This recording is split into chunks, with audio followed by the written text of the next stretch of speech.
I'm Amy and welcome to Bird Week at Trees for Tomorrow. Today you guys are going to learn about wood ducks. They are an awesome type of bird and you'll get to read a book about them, you'll get to visit where they live, and then you'll get to make a craft that will help you see them even better. Okay, so first we're going to start off with our book. Called My Little Book of Wood Ducks, and it's by Hope Irvin Marston. Okay, let's get started. Two wood ducks flitted in and out of the treetops at the edge of the forest. They were searching for a safe place to make their nest. Swoosh! The female landed on a branch. She squeezed into a rotted woodpecker hole in a big old oak tree. A gray squirrel that once lived there had left a bed of leaves. The wood duck sat down and turned around. The nest was just right. She stretched and fluffed her feathers. As she preened herself, a few downy feathers fell out. The duck settled in her new home. Each day, for 9 days, the mother wood duck laid one whitish egg in her nest. She covered the eggs with soft feathers to keep them warm when she and her mate were away, and to hide them from hungry snakes. One day, the wood duck heard a strange sound. Scritch, scratch, scritch, scratch, scritch, scratch. Something was climbing up her tree. She made sure her eggs were safely tucked beneath her, and then she peeked out. A raccoon was crawling up the tree looking for lunch. When he saw her, he backed down. The next day, while the wood ducks were feeding at the pond, the raccoon climbed the tree again. He slipped away when he could not reach the eggs. The mother duck sat on her nest for 28 days. Inside the eggs, the ducklings began to grow. Their mother listened for sounds from the shells. When she got hungry, she covered the eggs with down, and then she flew to the pond to catch tadpoles, insects, and minnows with her mate. On the 13th day, she heard a new sound. Peep, peep. The first egg had hatched. Her waiting was over. One by one, the tiny wood ducks pipped their way out of their shells. Soon 9 ducklings crowded the nest. Their mother kept them warm. In a few hours, the lively little babies were covered with fluffy down. The mother duck flew down to the ground. Tit, tit, tit, she called softly. Tit, tit, tit. Her little babies heard her. With their tiny claws, they scrambled up the opening of their nest. Then they threw themselves out and dropped to the ground. Their soft, downy coats kept them from getting hurt. The 9 little wood ducks trailed single file after their mother to the pond. Suddenly, a dark cloud appeared above them. It was a hawk. Ho-eek, ho-eek, cried the mother duck. She and her babies scurried under cover to hide. Later, the wood duck hurried her ducklings to the water. Cuck, cuck, cuck, cuck, cuck, she called as she slid in. The ducklings waded in and swam after her. From now on, they would live on the pond. The mother duck began teaching her babies how to catch insects and tadpoles and minnows. Ho-eek, ho-eek, the mother duck called. A snapping turtle was swimming toward the ducklings. Splash! 9 tiny ducklings dived and scattered. The turtle could not catch them. When it was safe, the ducklings paddled back to their mother. All morning they explored their new home. Later, the mother duck led them to shore to rest. 1, 2, 3, 4, 5, 6, 7, 8, 9. Then the ducklings tucked their heads under their wings and went to sleep. When they awakened, they were hungry. They pecked at the acorns and the beech nuts on the ground. Then they scooted back into the water. Ho-eek, ho-eek! A muskrat was heading towards the ducklings. They swam to shore and hid in the undergrowth. Soon they would lose their baby feathers and grow flying feathers. One day they would fly away to build nests and start their own families. But for now, they snuggle against their mother and go to sleep. The end. Alright, make sure to watch the next video. We're going on a field trip to look at an actual wood duck home. Hello everyone, I hope you enjoyed the book about wood ducks. We're here at Thunder Lake Marsh, which is a habitat or an area that wood ducks would prefer, next to forests, next to water, and all the habitat, all the area that they would like. Wood ducks are cavity dwellers, meaning they like to, or they prefer to have their homes in hollowed out trees. And those hollows could be made from a woodpecker or even just a rotten tree that has a nice hole in it to make a nest.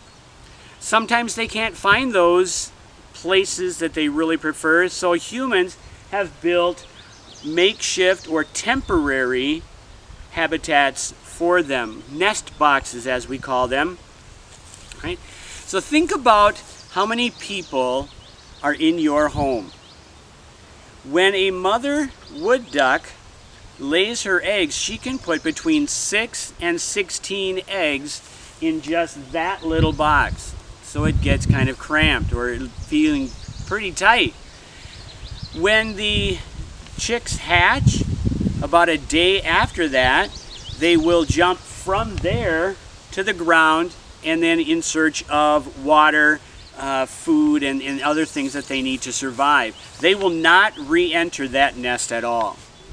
When they jump from there, you see that that's probably 10 feet in the air. They jump to the ground and they're unharmed. Wood ducks have been known to jump from 300 feet. Now think about 300 feet.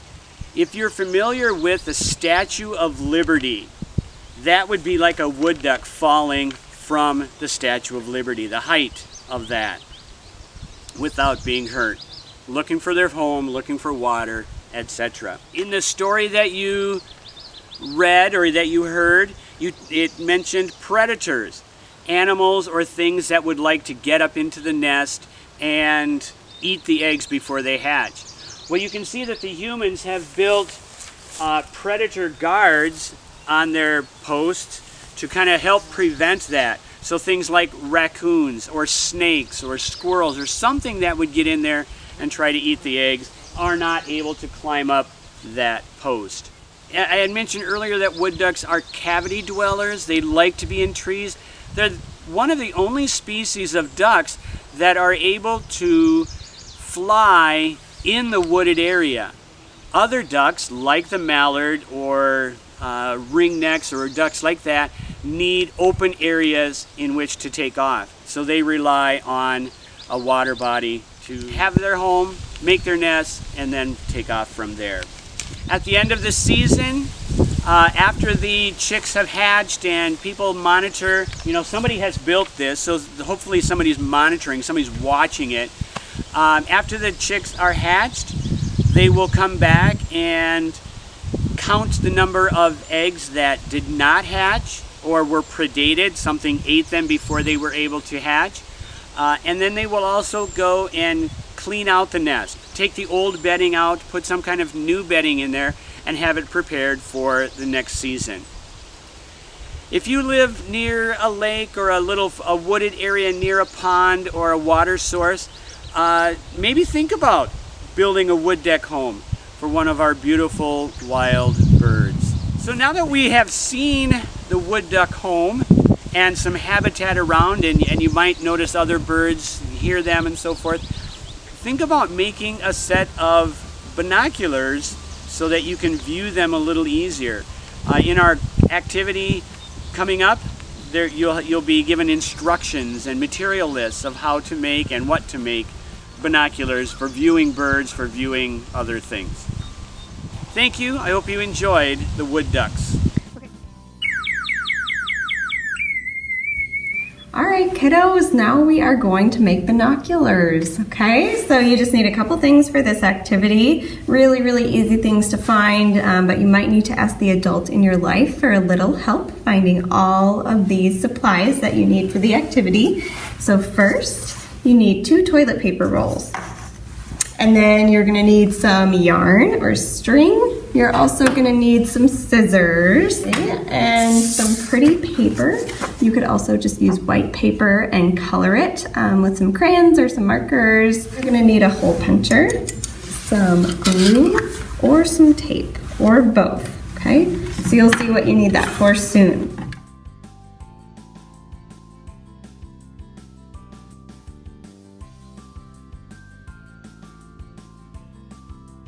Alright, so we'll go ahead and get started right away here. So take your toilet paper rolls and your pretty paper that you either found or colored. All right, and then you just want to measure the length of your toilet paper roll against your paper. Okay, mine stops right about here. You can just fold it over a little bit and then cut on that line that you made for your toilet paper roll. And then you're just gonna roll your paper up. Then you can just tape it. You could glue it if you want to. Now we're gonna do the other one.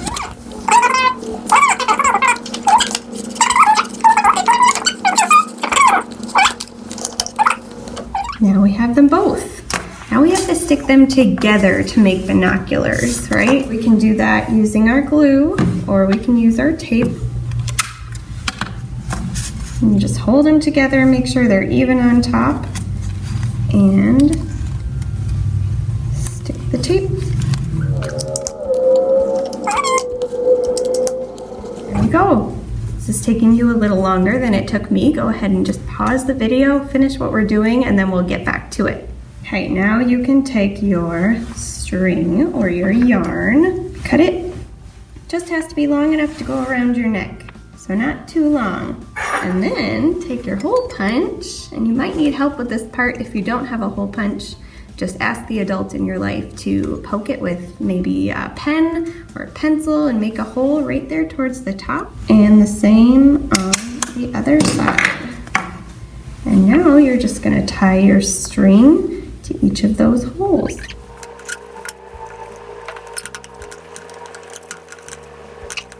Put it around your neck and look outside for birds.